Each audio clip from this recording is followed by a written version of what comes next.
आवश्यकता नहीं है, मुझे अपने भाई से बहुत अधिक प्रेम है या उसको ज़रूरत है, वो फाइनेंशियली वीक है, हम फाइनेंशियली वेरी साउंड हैं, तो यदि उसने ले लिया तो मुझे किसी प्रकार का कोई घाटा नहीं है। इस भाव, यदि ऐसा भाव है तो छोड़ देना चाहिए कि ठीक है भाई, तुम खुश रहो, तुम ले लो, मुझे नहीं चाहिए, क्योंकि मुझे भगवान की कृपा से दिया हुआ सब है। तो अपनी परिस्थिति को स्वयं ही पहचानना है, हमारी परिस्थिति क्या है। एक भक्त जो होता है वो दोनों ही परिस्थिति में हर तरीके से तैयार होता है, क्योंकि ब्रह्मा जी बताते हैं ना कि हमें पूर्ण रूप से भगवान की शरणागति लेना चाहिए। कि हाँ, उसका अर्थ ये है कि जो भी कर्म के फल हमें मिल रहे हैं वो ये सोच के कि हमारे पूर्व जन्म के कारण ही हमको मिल रहे हैं। तो पूर्व जन्म के कारण वो हमें अच्छा मिल रहा है या बुरा मिल रहा है, उसको हमें सहन करना चाहिए। तो जो भक्त हैं, आपने जो क्वेश्चन पूछा उसके आधार पर बता रही हूँ, जो भक्त हैं उन्हें सबसे पहले चेक करना चाहिए, एनालाइज करना चाहिए वो स्थिति का, क्या वो चीटिंग कर रहे हैं या उनको ज़रूरत है। यदि उन्हें ज़रूरत है तो छोड़ दीजिए, अपना हक लेने दीजिए उनको।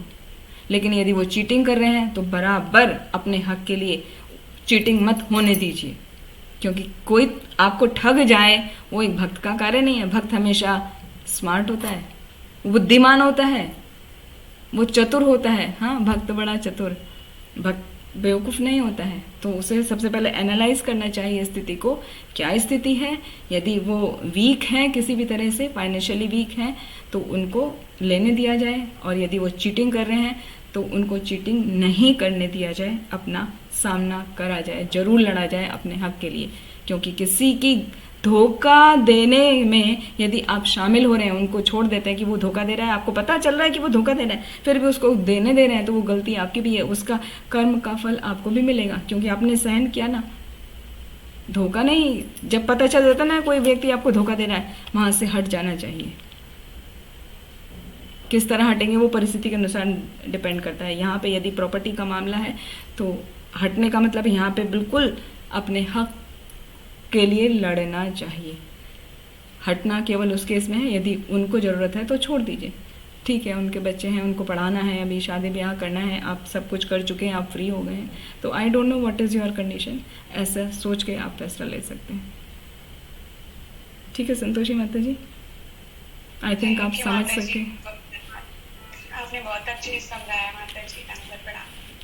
भगवद गीता में आता है ना कि अपने धर्म का पालन करने, चाहे अपने कर्म का और अपने धर्म का पालन करने में यदि हमसे कोई त्रुटि भी होती है तो उसमें कोई हानि नहीं है। लेकिन यदि हम किसी और के धर्म का पालन करते हैं, किसी और के कर्म का पालन करते हैं, तो वो अत्यंत गलत है, भले ही हम उसे परफेक्टली कर रहे हैं।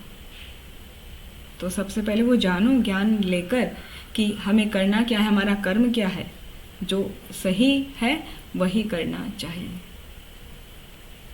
ठीक है, और किसी भक्त का कुछ प्रश्न, कोई जिज्ञासा?